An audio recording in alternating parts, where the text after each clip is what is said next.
What's up, everybody? So today we are back in the garage and we have a different car that we've been working on. It's actually a car that I had on the channel. It's been about 3 years, but it's a car that I had Plastidip, and it is this Nissan Altima, which you guys had just saw from the intro. But the car is back. Like I said, it's been 3 years, and the owner wants to have the dip removed just because it's to that point where it needs to come off. And you guys can see here, it's pretty dirty, it's pretty rough, but the dip looks like it's held up pretty nicely. There's no real lifting or anything. You guys can see, maybe not this handle, but there's like a little tear there. And if you come over to like the driver's side, because obviously that's like the side that's most used, you're coming in and out of, you guys can see there, like with the handle and stuff, the dip is starting to lift. And then down here, where your foot sometimes hits the rocker edge, is also starting to lift. But other than that, I just went over, looked over the entire car. I don't see any issues. The only thing I'm kind of concerned about is just how well it's going to peel. If you guys have looked back a long time ago, I dipped the Monte Carlo. In the Monte Carlo, I had a little bit of issues with. I knew I did it too thin. Also, that car had some previous work done to the bumper, which the paint lifted and all that stuff, which I don't think any of that's going to happen today. And I had traded this car a lot heavier. I've gotten more experience and did a lot better of a job, at least I hope. We're going to find out. So today, we're going to find out whether or not this 3-year-old Plastidip has held up good and is still peelable, and what the car looks like underneath and how the dip comes off. So let's go ahead and jump into this. First things first, we need to go ahead, take off everything that I had removed prior to this. So I had taken the headlights out, all the trim pieces, the taillights, the mud guards down below, and I think that was it. So yeah, we're gonna go ahead and take all that stuff off, and the owner also wants me to leave the grill black and the wheels black. So we're gonna leave those alone, but everything else is getting undipped.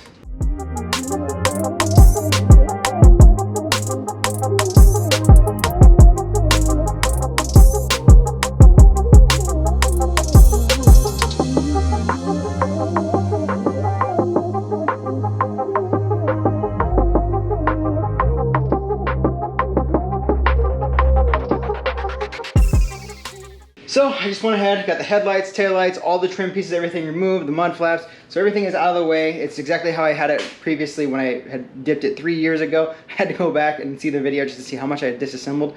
But yeah, so here's how the car's set so far. We got the headlights just set in there. Like I said, the mud flaps and stuff are off. The trim that goes inside here is out. The pieces that go on the roof molding is out. You come back here to the trunk, got the taillights out. This trim piece is gone. The Nissan emblem's out. So we should be all good to go. I have everything just kind of setting here for now as far as trim goes, mud flaps, taillights, and then obviously, like I said, the headlights are just setting here. So now's the time to see how good or how bad I did of a job as dipping, whether it peels off nicely, if I did enough coats, and also to see what it looks like underneath, make sure there's no damage or anything that the Plastidip had done. I don't think there will be, but we'll find out. So let's go ahead and start unwrapping this thing.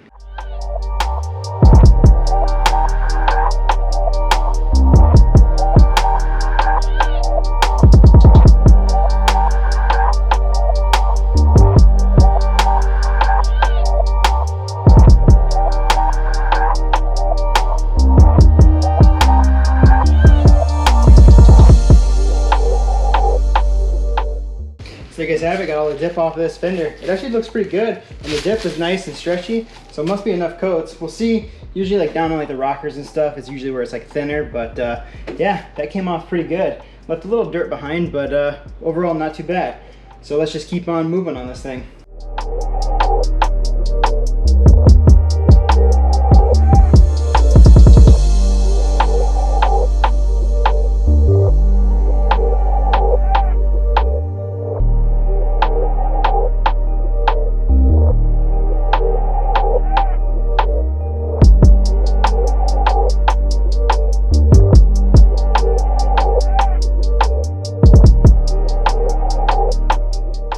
Alright, so I managed to get a majority of the dip off. All that's left now is just a few little stragglers, which you guys can kind of see. I went around with like a microfiber, just kind of wiping it down and stuff. But I'm going to take a little bit of Goo Gone and just go around it, wipe it down, take it outside, kind of wash it off, just to eliminate any other little spots that are still hanging around. And then we'll go ahead and take you guys out, get you a full shot of when the car is completed and back together. So I just managed to get the car all cleaned up. All the dip is off the car. It's looking really good. I'm going to go ahead and take you guys outside, give you guys a full walk around of the car to see exactly what it looks like before and after. And then we'll kind of go back, discuss a little bit more about the car and what it was like taking off this 3-year-old dip.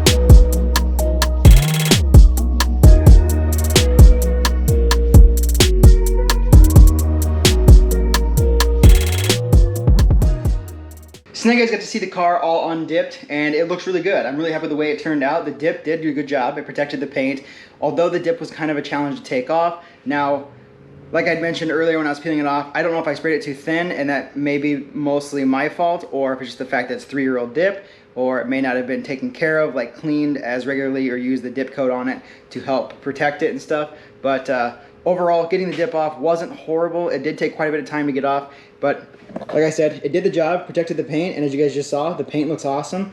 Obviously, it's an older car, so there is going to be some flaws, and it has been in an accident.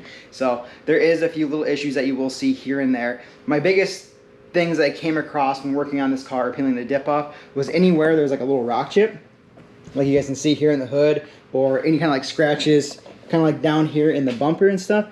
You can kind of see, it still looks like there's dip there, but it's not. That's just the color of the bumper underneath. So when you go to peel the dip off, it comes off in decent like sheets, but it still wants to stick inside those grooves. So maybe next time if I ever do this again, I'll make sure to like scuff it up, make it a little bit smoother, so when you do go to peel the dip off, it comes off a little bit more easily. But yeah, after I did peel the dip off, I showed you guys like I peeled the fender off. It wasn't horrible, but I was saying like it was kind of a thin peel, which like I had mentioned, I don't know if it's just because of the age, if it was the maintenance that was done to it, or just the way I sprayed it. But that came off a little bit thinner, but everything else, like the hood, the roof, and the driver's side, all peeled off pretty decently. For some reason, this passenger side was a little bit tougher, and going back and looking at my video where I sprayed it, I didn't really have a whole lot of room, so I think that might have been more of my fault, just because the area that I had was just like a couple feet between me and the car to spray it. So probably next time if I do this again, I'm gonna make sure that I have enough space in the area to dip it.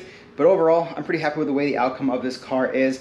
Nothing too bad about it. And like I had mentioned, it did have some prior damage, and it was back here on this passenger side, and there's a couple little dents on the other side, which had looked like they've been repaired. And you can kind of see, which I don't know if you can see it right now, or if the camera will be able to pick it up, but there's kind of a little bit of a blend line up there, which I think that what they call that is like an SRI blend, where they go from the clear coat from repair to the old clear coat, and they want to blend it in to make it as flush as possible without having to spend all the time to paint the entire upper section here. But that was one area I was really concerned about, whether or not the paint would come off when the dip came off, and luckily it didn't, so it was a decent repair. And I didn't have any issues with this as far as like the dip peeling the paint off, so that's awesome. And then a quick tip for you guys, if you guys do try to remove the dip on your own, if you guys have a car that has been dipped for a while, I would definitely recommend using like Goo Gone, which I tried on this. It worked pretty good. WD-40 works really good. And then I think the Dip Your Car company sells dip remover or something like that. I think it's called dip remover. So I haven't tried that out, but if I do decide to do a car again and want to remove the dip, I'm definitely going to try that out to see how it works, just because, like I said, it did take a lot of time, but overall, our final results here look awesome.